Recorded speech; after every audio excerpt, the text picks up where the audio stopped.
Fala, galera do Meteoro Brasil, mais um Meteoro Repórter aqui com vocês. Vamos falar hoje com Cristiano Siqueira, vulgo Cris Vector, ilustrador, artista digital, fez ilustrações para grandes marcas e é muito conhecido pelos seus posicionamentos progressistas. Ele está lançando, gente, um catarse do Apocalipse Ilustrado, que já bateu a meta principal dele e vai entregar alguns extras. É uma arte muito bacana lidando aí com o fim do mundo dessa era Bolsonaro. E tem aqui, inclusive, prefácio do Guilherme Boulos, o projeto. A primeira vez que eu vi um desenho dele, pensei, quem é esse cara? Ele é muito bom. Cris Vector encanta pela forma e incomoda pelo conteúdo, sempre apresentando uma visão de mundo que tem lado. Ele mostra que a arte pode e deve ser um lugar de disputa simbólica, mas também de respiro, de humor e de sonho. Quem diz essas palavras é o político que faz o prefácio desse novo trabalho ilustrado, que é o Guilherme Boulos, a única pessoa progressista no meio desse apocalipse, além do Zé Gotinha, do Jacaré e de muitas figuras que vocês podem identificar nesta capa aqui maravilhosa. Vamos chamar o Cris, vamos rodar a nossa vinheta e vamos fazer esse Meteoro Repórter aqui para vocês poderem acompanhar. Comenta aí embaixo se você gosta das artes do Cris. Vamos embora.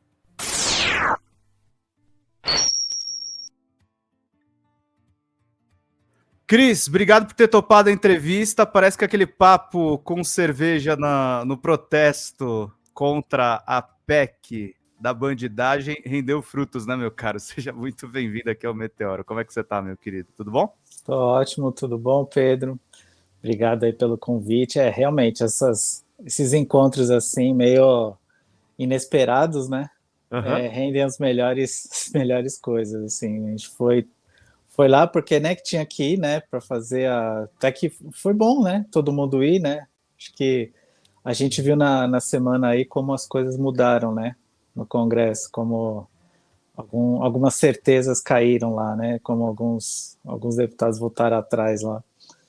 Foi importante, como nem né? sempre a gente precisa de conciliação, né, Cris? A gente pode também fazer uma demonstração de força, né? É lógico, a gente estava meio longe das ruas, né? Acho que a gente também, né? A gente trabalhador tem bastante coisa para fazer também. Não dá para ficar indo sempre para as ruas, mas quando a gente vai, a gente faz um barulho, assim. É importante de vez em quando. Ô, Cris, explica para mim um pouco, eu queria que você falasse um pouco pro público aqui do Meteoro, que é seu fã. Aliás, eu tô no grupo da redação agora, tá todo mundo maluco que eu tô te entrevistando. Apocalipse Ilustrado, você falou para mim que fez um estudo do Apocalipse bíblico aqui. Eu vou ver se eu consigo identificar todos os elementos. Tem o Bolsonaro no meio, obviamente, tacando fogo. Tem a Carla Zambelli ali embaixo, Marcos Duval. Tem ali a Covid.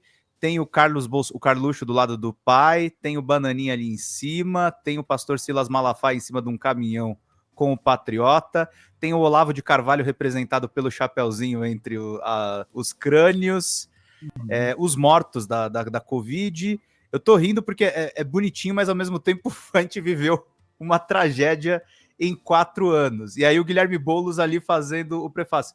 Queria te perguntar, como é que você fez essa capa? Como é que vai ser esse Apocalipse Ilustrado que está em financiamento coletivo? E como o Guilherme Boulos topou fazer prefácio, cara? Pois é, então, sobre a capa, assim, essa capa, eu demorei muito a conceber essa capa, porque, assim, nas conversas iniciais do projeto do livro, o editor, que é o Einar das edições, ele queria muito que essa capa fosse dupla, né? E aí a gente tava, porque ele imaginou fazer um pôster, uma coisa assim, e tava bem difícil. Mas eu já tinha o título, porque era uma conversa que eu já tinha tido com outras pessoas, me sugeriram e falaram, cara, por que você não, né, não junta suas ilustrações que você foi fazendo durante os piores anos, assim, né, recentes do bolsonarismo e tal, que a gente, que o mundo acabou e depois começou de novo, né? Então, aí surgiu essa ideia de fazer seriam ilustrações do Apocalipse, seria alguma coisa desse tipo. Então, a ideia inicial era fazer como se fosse o Titanic afundando, né? E eu como um violinista do Titanic, sabe? Aham. que as coisas estão sendo destruídas e eu tô lá fazendo o desenho. Tanto que, assim, alguma ideia eu mantive um pouco, eu fiz afundando ali o Congresso, né? Uhum. O Brasília afundando. E aí, então assim, aí como ficou a parte do Apocalipse, aí depois da gente conversar um pouco, surgiu de simplificar mais fazer Apocalipse ilustrado, né? Uhum. E aí eu pensei, cara, então tem que. Eu fui tentar lá ver o Apocalipse bíblico, né? Tem os Cavaleiros do Apocalipse, tem a peste, tem a fome, tem a besta do Apocalipse, tem a guerra, né? Aí eu não vou lembrar agora tudo, mas a ideia era pegar esses cavaleiros e colocar nas situações que a gente viveu. E pensando assim, a gente viveu praticamente tudo isso, né? Teve a peste, que foi a Covid, teve a guerra, que, né, tanto a guerra com interna, dos conflitos internos aqui, até as guerras no mundo que a gente acabou presenciando. Teve a fome, que é um dos Cavaleiros do Apocalipse, que quem não vai Uhum. esquecer, quem não lembra da fila do osso, né? Que ficou É. tão marcado, tanto que essa tem até as pessoas em fila na capa, que tem uma fila que começa ali, ela vai lá para trás, as pessoas indo pegar lá os restinhos de osso. Uhum. Aí tem o falso profeta, que está ali em cima do caminhão, do patriota do caminhão, e a besta representada pelo ex-presidente. Aí tem a destruição da destruição da Amazônia, né? Sim. Que rolou isso, que não foi só uma destruição literal, mas a destruição das próprias medidas de proteção da Amazônia, né? Uhum. Que foi muito discutidas pelos ambientalistas. Teve um pouquinho do primeiro governo do Trump, né? Que a gente acabou vivenciando, e agora o segundo, que tem essa união aí, essa sabotagem do país pelo filho do Bolsonaro. Uhum. É uma coisa curiosa, né, Cris? Eu conheci seu trabalho, depois você passou, acho que me seguir no Twitter, você consegue fazer uma fusão do tipo, você tem uma arte, abre bem aspas para isso, fofinha, mas ela tem um quê de didático também, de explicar o que foram esses anos muito doidos, né? Por exemplo, é isso aqui. Tudo bem que cada chargista tem o seu estilo de arte, né? Mas isso aqui é maravilhoso do Bolsonaro. Espera só um pouquinho, deixa eu pegar o link correto. O Bolsonaro nos estágios dele de prisão, a gente vê aqui justamente indiciado, denunciado, julgado e preso. Ele começa tipo a chorar. É uma coisa também que assim você consegue meio que explicar esse período, e não acabou nos 4 anos dele, né? A gente agora tá vendo o julgamento dos golpistas, e tem agora, você vai ter desenho aberto para fazer, agora eles desarquivaram a CPI da Covid. Não, Então, bicho, assim, se a gente não tiver alguma coisa realmente bizarra no meio do caminho, do tipo a extrema-direita ganhar de novo a eleição, uhum. você tem diversão garantida por uns 8 anos. E assim, eu acho que uma coisa que eu conversei muito eu fui entrevistado por alguns pesquisadores, assim, pessoas que fazem pesquisa sobre museologia, sobre registro de imagens, né? E eles falavam muito que eles chegaram ao meu trabalho porque o meu trabalho meio que vai narrando de uma forma mais particular as coisas que rolaram, que a gente acaba esquecendo, né?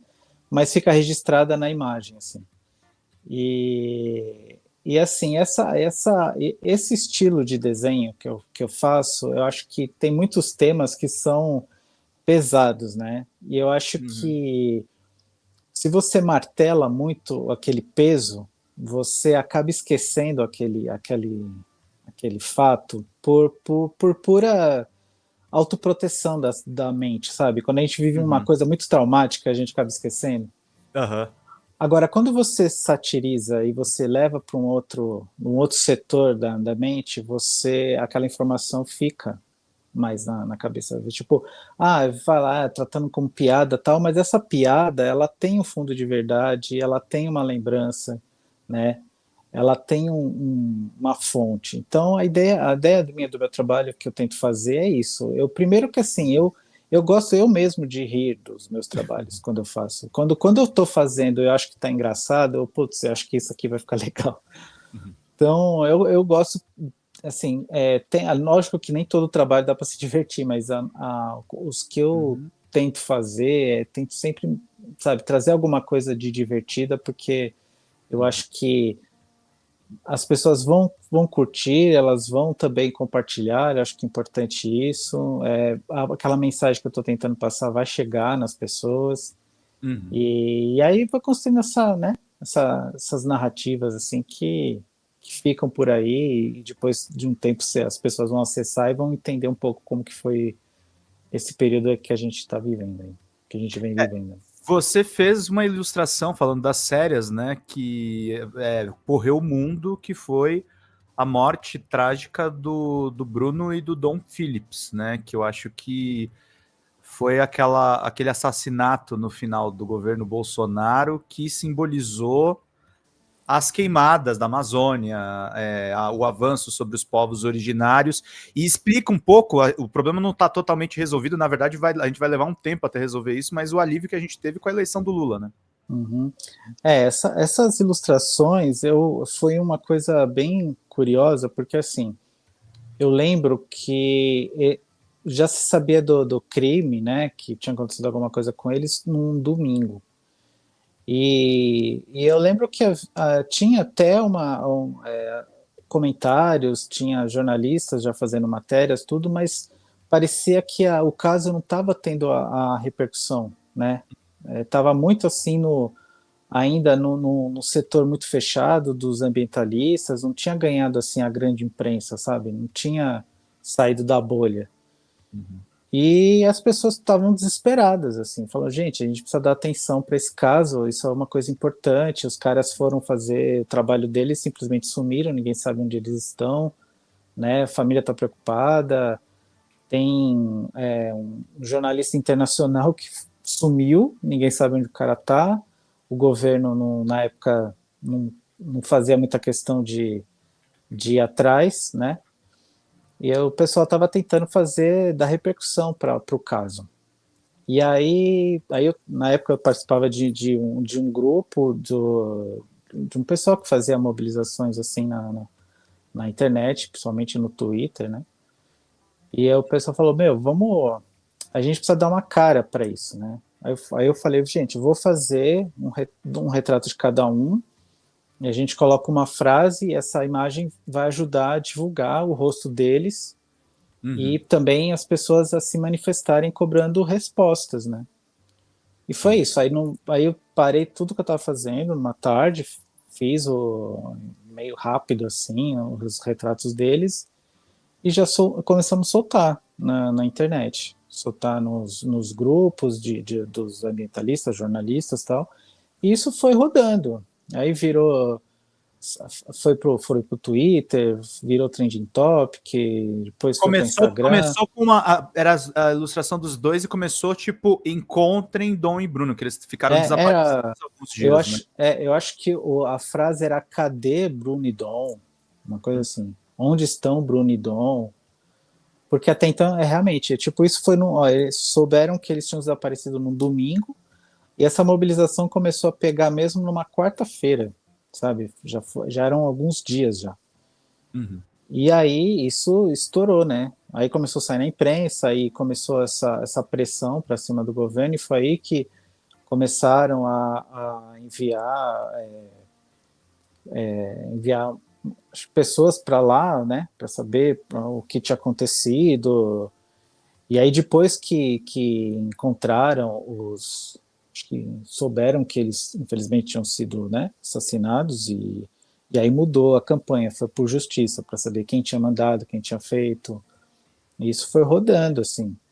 E aí isso rodou como tinha, né, um jornalista Premiado. britânico, né, premiado. Isso também saiu do Brasil, né? Isso rodou a Europa toda para ter Uhum. uma pressão maior para cima do governo brasileiro. porque era uma época que a gente não, que as pessoas não confiavam nada no governo, né? Era uma coisa que era tudo largado mesmo. As pessoas, desde a experiência da Covid, que a gente tinha que se virar para informar as pessoas, para tentar entender o que, que a gente podia fazer, se tinha que lavar, se não tinha que lavar os alimentos, se tinha que higienizar, se tinha que usar máscara, se não tinha que usar máscara. Então as pessoas, por puro desespero, elas foram se organizando em grupos e criando peças, e esse caso também foi isso, assim, as pessoas, gente, vamos criar uma imagem, vamos criar alguma coisa que possa ser compartilhada, que possa chamar atenção para esse caso, que possa também fazer pressão, e foi isso, e assim, rodou bastante, acho que acelerou um pouco, assim, as investigações, acho que deu certo, assim. Exatamente. E o Cris, a gente vê essa imprensa que tá. Essa imprensa corporativa que agora, assim. Acho que agora menos, né? Porque, enfim, até o Trump gosta do Lula, né? Uma coisa. Uma coisa eu vi que você tweetou agora há pouco. O Lula vai conseguir reduzir o tarifaço a gente pagando, sei lá, falar com o Eduardo Bolsonaro.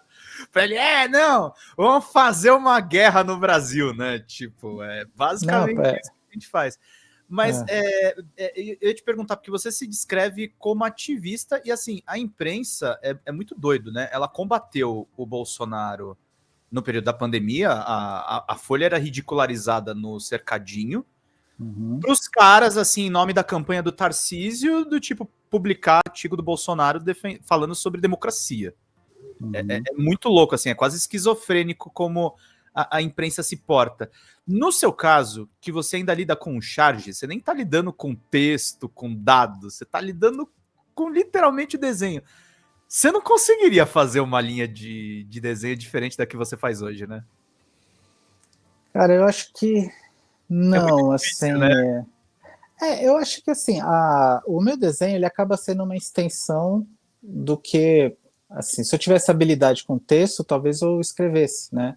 Uhum. Mas então o meu desenho ele acaba sendo uma extensão do que eu penso, do que eu vou observando, de críticas que eu, que eu acho que devem ser feitas, né? Uhum. E, e muitos, assim, tem a questão da imprensa, assim, você trouxe um ponto bem interessante, que às vezes, por exemplo, a matéria que você citou foi uma postagem da Folha falando dos gastos da comitiva do Lula lá na ONU, né? Uhum. E que querendo dizer assim, expondo, eles gastaram lá quase 5 milhões, eu acho que de 100 pessoas. E eles soltam essas matérias assim, porque as pessoas. Aí uma pessoa, sei lá, eu pego um cara no Uber, por exemplo, tá na Jovem Pan falando disso. Aí o cara comenta, tá vendo? Os caras vão lá, a Janja compra. Que outro dia eles soltaram que a Janja tinha comprado meias e gravatas pro Lula, né? Aí o cara vai falar assim: tá vendo? Gastou 5 milhões em gravata e meia, sabe? Ele reduz, né? É, Tinham 100 pessoas lá, foi um negócio importante no momento que o país está passando por um tarifaço, que tipo, você precisa botar uma grana para alguém fazer alguma coisa ali e tentar sim, reverter isso, que senão vai ser bilhões perdidos em exatamente, negociação comercial. Aí o cara reduz a tipo, gastaram 5 milhões para a Janja comprar meia e gravata, né? Pois é, E então, é tudo culpa dessa porque. mulher aí. E aí por quê? Porque eles soltam essas matérias praticamente assim, totalmente sem importância, sabe? Não tem. Uhum. E aí nos grupos vão trabalhando, falam, soltam essas prints da matéria, olha lá, olha o que eles foram fazer e tal. E gera fica sempre esse clima de desconfiança quando às vezes o presidente está fazendo o trabalho dele, né? Que ele deveria estar fazendo de verdade. Então, às vezes, isso é material, isso sempre é material para charge, sabe? Uhum. Pegar esses absurdos que muitas vezes até alguém lê e pensa ou passa desapercebido e às vezes mostrar o quanto isso é absurdo, né? Quanto isso pode ser engraçado, irônico, né? Esse tema ainda não pensei em nenhuma charge, mas já daria uma Não, me boa, uma boa. Cara, aí uma coisa que eu ia te perguntar já, como é que você faz a seleção do que você vai desenhar? Não tem critério, porque é muito assunto, né? Olha, o critério é na força, na maioria das vezes, a força do ódio mesmo. É tipo, cara, não pode, não é possível isso. Então são cenas tão bizarras que já vem pronto assim. Teve agora às vezes é para provocar. Então, por exemplo, teve uma das últimas que eu fiz, que eu postei no Instagram. Aliás, acho que foi uma das últimas, Ah, que sim, dos foi insetos, né? foi o do Bolsonaro, foi o do Lula fazendo Ah, amizade com o Trump, né? E verdade. aí eu pensei, cara, e aí teve a postagem lá do Figueiredo falando, não, aquilo é um xadrez 4D. Aquilo lá, ó, o Trump armou para o Lula. E essa, então, e essa charge, eu fiz, né? E assim, a galera riu muito, porque eu coloquei a música do Chaves, triste, então meio que mostrou. E é baseado naquele meme do Bob Esponja, do Lula Molusco vendo o Bob Esponja na rua e ele não pode sair. E aí deu certinho, assim. E essa charge, cara, ela passou, ela tá chegando a 2,5 milhões de visualizações no Instagram. E Caraca. ela passou, e ela saiu totalmente da bolha, porque ela foi na veia do pessoal, sabe? E tem muito bolsonarista lá reclamando, enchendo o saco, falando: ah, vocês petistas são tudo burro, tá na cara que isso aí foi uma estratégia do Trump, e não sei o que, e não sei o que lá. Então, assim, eles deram um super engajamento porque eles ficaram bravos, assim. Assim, tem a parte dos bolsonaristas bravos e tem a parte da galera dando risada. Aí dá risada da charge, dá risada deles. Então, assim, eu fiquei satisfeito, porque a ideia era essa mesmo, deixar ridicularizar a situação, né? Enquanto a gente lamenta e a gente fica na expectativa, mas dá para dar muita risada também. Dá pra dar muita risada, de fato. Ô, Cris, eu vi que você, no seu portfólio, você também já gravou, você já fez produções para marcas de games. Você é gamer, cara? Já fui mais, viu? Já fui mais, mas eu não sou. Ultimamente não tenho jogado muito, não. Sim, por falta de tempo. Eu gosto de. Os games que eu jogo são aqueles games mais rápidos, assim, as coisas mais antigas. Né? Eu acabo não tendo muito tempo nem disposição para investir em jogos assim. Ou então eu jogo com meu filho, assim, eu acompanho meu filho joga direto, gosta de jogar Roblox, eu Uhum. fico sem, acompanho ele jogar, assim. Mas eu ultimamente não tenho sido muito gamer, não. Já fui mais. Assim. Muito bom. E outra coisa que eu ia te perguntar, que chargistas te inspiram, te inspiraram? Como é que você começou a rabiscar? O que você olhava como inspiração? Olha, a grande inspiração é a Laerte, acho que não tem como Uhum. deixar de ser, né? Sim. Uma das grandes aí que ainda produz, né, bastante. Teve o Jaguar, que né, já foi, mas ficou aí o trabalho dele. Eu acho que eu sempre quis fazer shard, mas eu sempre tive uma certa dificuldade. Acho que uma eu achava que a charge era só para quem era muito cracudo de política, sabe? Uhum. Porque acho que você tem que a impressão que eu tinha é que você tem que estar muito super ultra bem informado, sabe? Tem que ter sempre é como se fosse realmente um jornalista mesmo, assim. Mas e aí eu sempre postergava, falava, não vou me meter nisso, vou fazer uns negócios nada a ver, as pessoas vão reclamar, tal. Mas aos poucos eu fui acompanhando o trabalho desses chargistas, você vê que muitas vezes não é muito mais um sentimento que você capta, né? Uhum. De como as pessoas às vezes estão vendo aquela notícia ou vendo aquele fato e você extrapola aquilo. Então, o que eu sempre acompanhei foi mesmo a Laerte, aí teve o Jaguar, Uhum. teve o Angeli.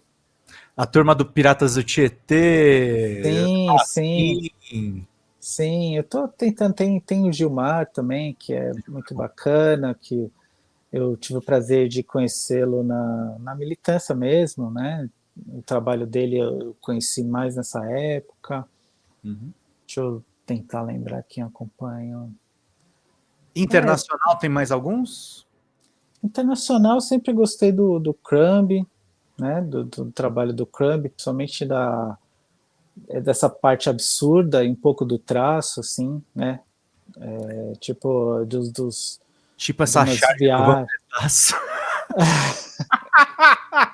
Você sabe que toda vez que alguém menciona Vampetaço aqui no Meteoro, a gente ganha uma menção a mais no artigo da Wikipedia. Eu não sei quem tá trabalhando lá, cara, mas os caras assistem o canal, é muito louco isso. Ah, essa do Vampetaço, putz, eu não lembro como surgiu isso. Eu acho que eu vi alguém mencionando alguma coisa no Blue Sky. Uhum. Alguém mencionou V de Vampeta, né? V de Vampeta. Que era nosso, assim, a gente estava bem, né, nessa coisa do vampetaço contra o pessoal, mano, é tipo uma revolta, assim, né, É, que do eles foram brasileiro. taxar a gente, né? Aí o É, é, brasileiro é isso, né? e aí eu falei, não, precisava ter um pôster, assim, tipo, V de Vampeta, assim, só pra... E aí eu fiz, mas também foi uma coisa que eu parei tudo para fazer, porque a ideia tá muito martelando na minha cabeça, assim, falei, não, precisa ter uma imagem pra galera, sabe, dar risada, assim. E aí eu fiz. E aí virou até camiseta. Ô, Cris, você vai fazer agora esse Apocalipse Ilustrado, né? A gente tá com essa campanha aqui no Catarse. E aí eu te pergunto, os anos do Bolsonaro foram o apocalipse. O que vem depois? Que a gente pode contar É depois? o mundo pós-apocalíptico, né? Pô, depois do fim, né? É, Ou durante o. Acho que talvez um livro que tá pingando aí para você é falar do julgamento dos golpistas, né? Do Alexandre de Moraes. sim, sim. Nesse livro acho que já tem até algum material Uhum. sobre isso, né? Porque foi, como eu tô incluindo, era para ter materiais até 2024, mas aí esse ano eu foi como a produção do livro, bom, não é muito fácil a produção do livro, ela demora um pouco. Então Uhum. deu tempo de incluir o material que eu fiz esse ano que tem a ver com o julgamento. Mas eu acho que um próximo realmente, eu acho que seria um tema do julgamento mesmo, né? De deixar isso bem registrado, sabe?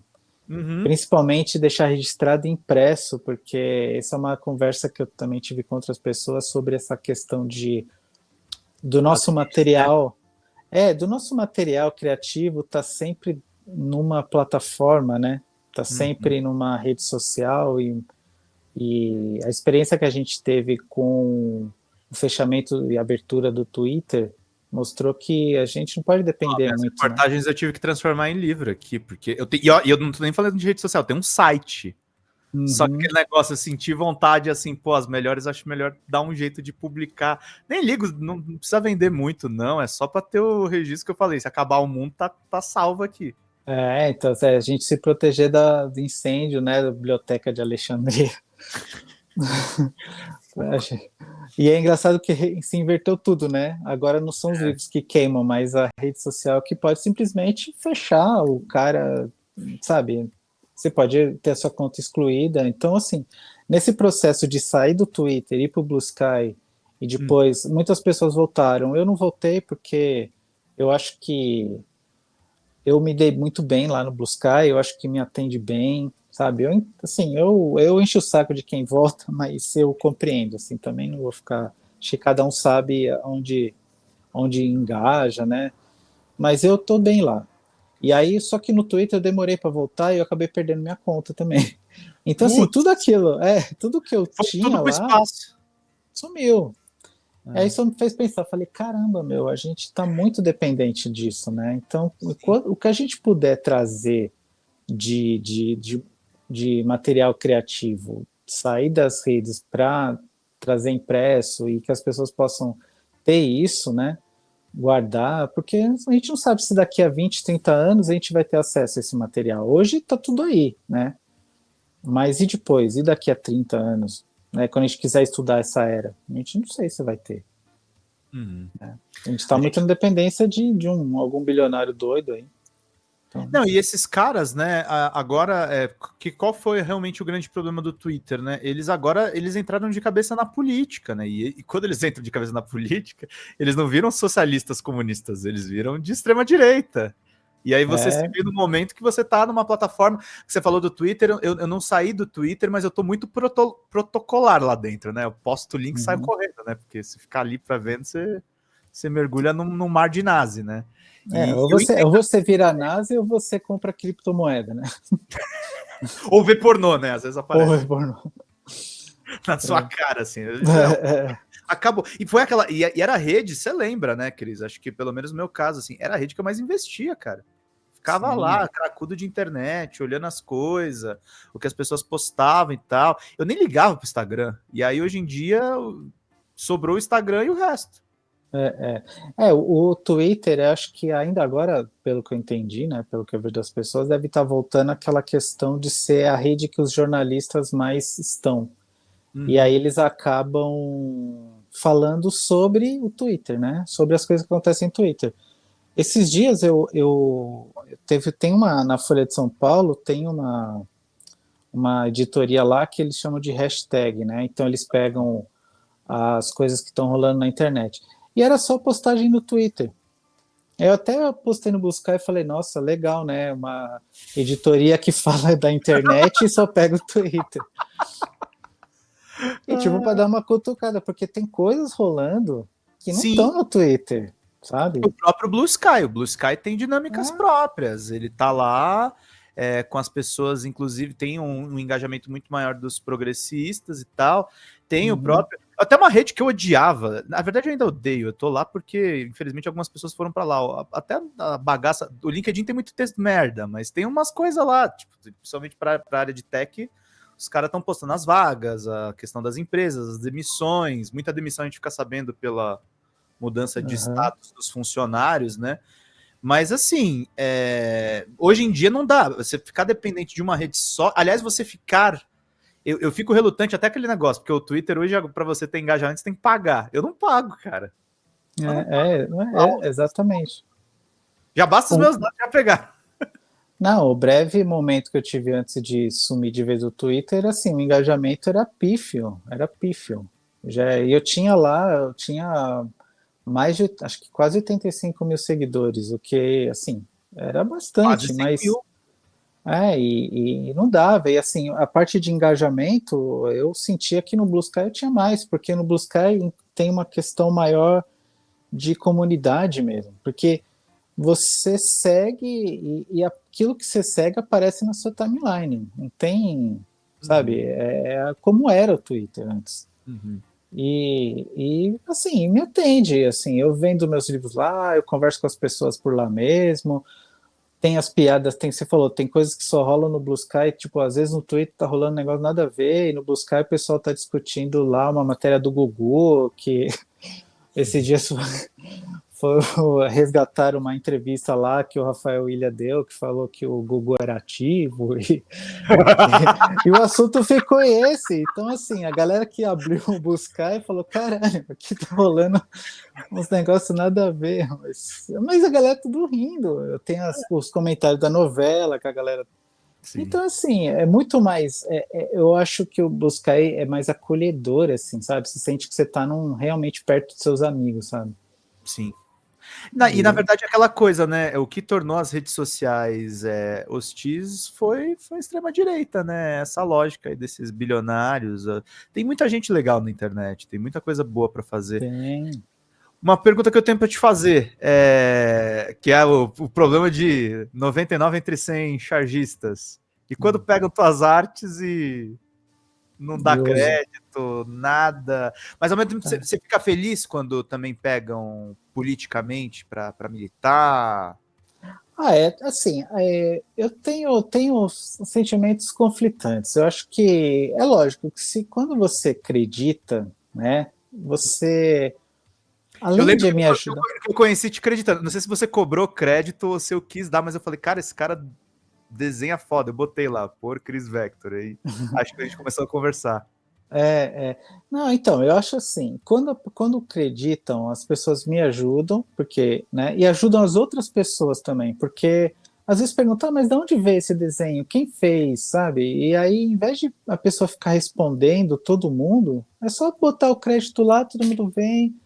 O meu crédito é simples, é a arroba que eu uso em todas as redes sociais.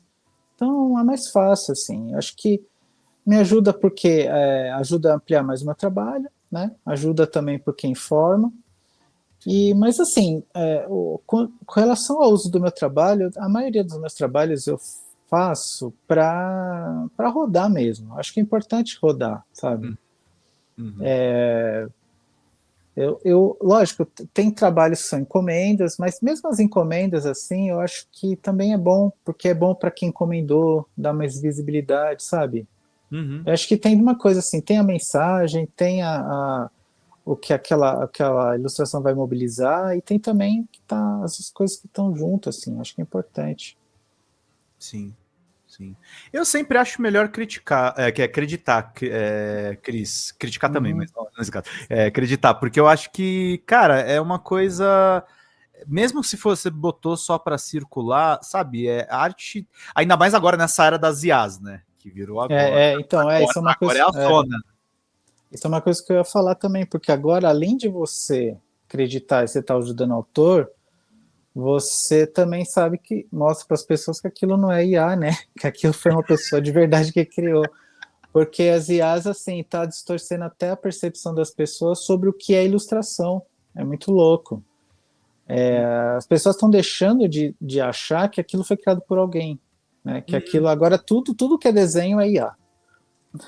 Então parece que de repente o ilustrador sumiu, ele não existe mais. E já foi, já pegaram o trabalho dele, já está fazendo agora tudo automático. E não é bem assim, né?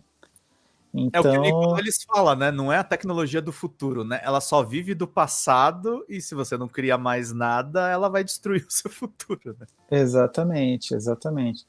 Então é uma coisa assim, olha, é uma coisa que cria uma angústia muito grande, assim, quem trabalha com ilustração, sabe? É lógico, Uhum.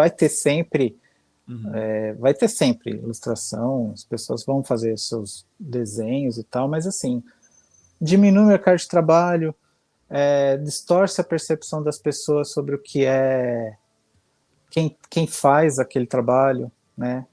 Então muda a dinâmica da criação que antigamente o cliente, antigamente, né? Nem tanto antigamente, há poucos anos atrás, a dinâmica, o cliente chegava para você com um briefing, você fazia rascunhos e ele ia discutindo com você até sair um produto final. Agora o cliente geralmente já chega com uma arte meio pronta, já que ele fez Puta. com uma IA, e você tem que tentar melhorar aquilo, mas muitas vezes ele não é aquilo que ele quer, e aí eu acho que o meu medo é começar a inverter essa lógica, sabe? Tipo, a criação ser pela inteligência artificial e o trabalho do ilustrador ser só consertar. Que acho que é uma coisa que tem acontecido já, eu vejo de jornalistas, né, que isso já está acontecendo com o jornalismo. Tipo, Uhum. alguns jornalistas, o trabalho dele acaba sendo consertar aquilo que alguém escreveu lá com uma IA e as fontes não estão certas, a pessoa tem que ir lá verificar as fontes. Isso quando você não tem jornalista que usa o chat GPT como Google, eu fico indignado com isso, cara. Eu fico puto demais, porque ele dá muita resposta errada, cara. Não é para usar desse jeito, não tá tudo Não, errado. não é porque está escrito de um jeito bonitinho que está certo, né? É. E aí o core do negócio, tipo, o núcleo do negócio se perde, que é a informação certa. É muito louco. Eu não sei onde isso vai dar.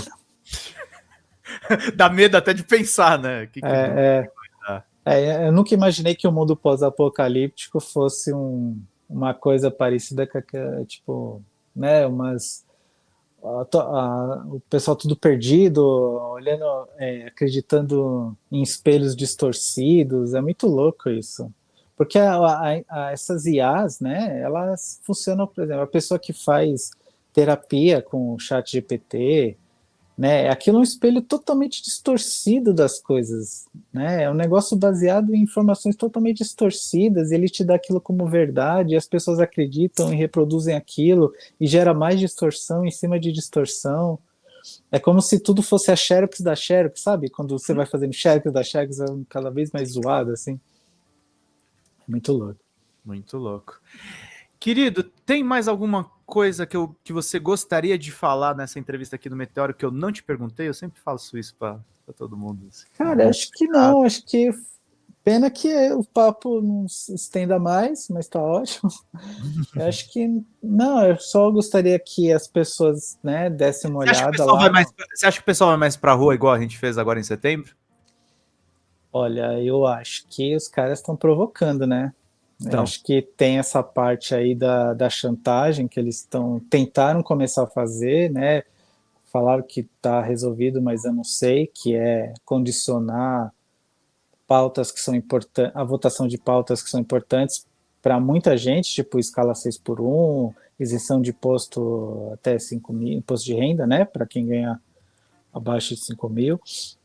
E estavam condicionando isso à votação de anistia, sabe? Uma coisa não tem nada a ver com a outra, né? E eu acho que, sei lá, se insistirem muito, acho que as pessoas vão para a rua de novo, sim. uhum. E é uma coisa, cara, é uma coisa muito curiosa, né? A gente se subestima muito, né? Tava aquela coisa, um temor, assim, o governo cada vez mais indo para o centrão, a gente Uhum. dependendo de pessoas como aquele Hugo Mota, né? Que é basicamente um boneco de ventríloco do Arthur Lira. E a gente se subestima, né? A gente fica olhando muito o engajamento da extrema-direita. Você falou, os caras entram na minha ilustração, ficam xingando e tal. Mas a gente tem ainda, né, Cris, um poder, uma. A gente não tem muita grana, mas. Mais gente Ah, a gente. eu acho que assim, o Congresso ele tá, os próprios políticos de direita mesmo falam que Uhum, eles estão totalmente desconectados da sociedade. uhum, E eu acho que a gente, enquanto militante, a gente é o nosso, é o que a gente está sempre conectado com as coisas, né? A gente está conectado, as pessoas que estão com os movimentos, que estão conectados com a sua comunidade, a gente sabe, né? Tem essa noção melhor do que as pessoas, dos anseios das pessoas, sabe? E falta a gente realmente só se organizar mesmo. Eu acho que o que aconteceu no domingo, de como foi, né?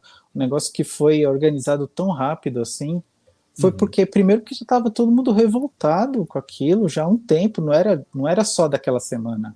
O Não. Congresso já vem irritando as pessoas já há meses, anos, né? E a gente só mobilizou aquilo, mas eu acho que é importante, porque pelo resultado a gente mostra e fala, olha, gente, para quem acha que não adianta, adianta. Só que se for feito de maneira organizada, dá muita força e adianta muito. Então acho que é isso que fica de lembrete, né? Que muitas vezes a gente esquece que é possível isso. Exatamente. A gente precisa organizar e espaços aqui como esse canal, as nossas redes, é onde a gente tem que fazer isso. E as tuas ilustrações ajudam muito, tinha até deputado lá espalhando sem crédito, né? Sem anistia, e tava tudo lá pegando. Beleza, mas é assim, esses espaços servem para manter a discussão viva, Uhum. né? E para mobilizar também. Eu acho que o que ajudou foi isso, todo mundo mobilizando e a mantendo a discussão. Falar, não morreu naquele domingo, a gente ainda estamos observando aí o que está rolando. Então Exato. tá sempre nessa pressão, acho que é importante. É isso.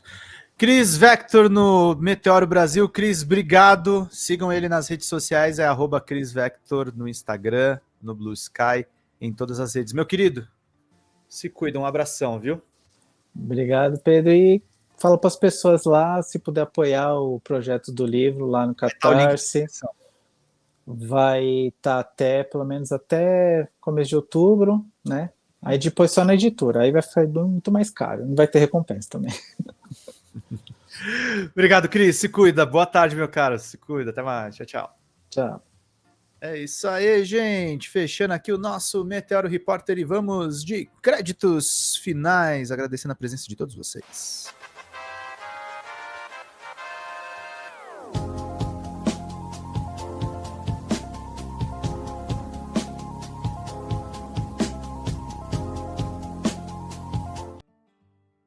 Vida longa e próspera, gente. Até mais. Tchau, tchau.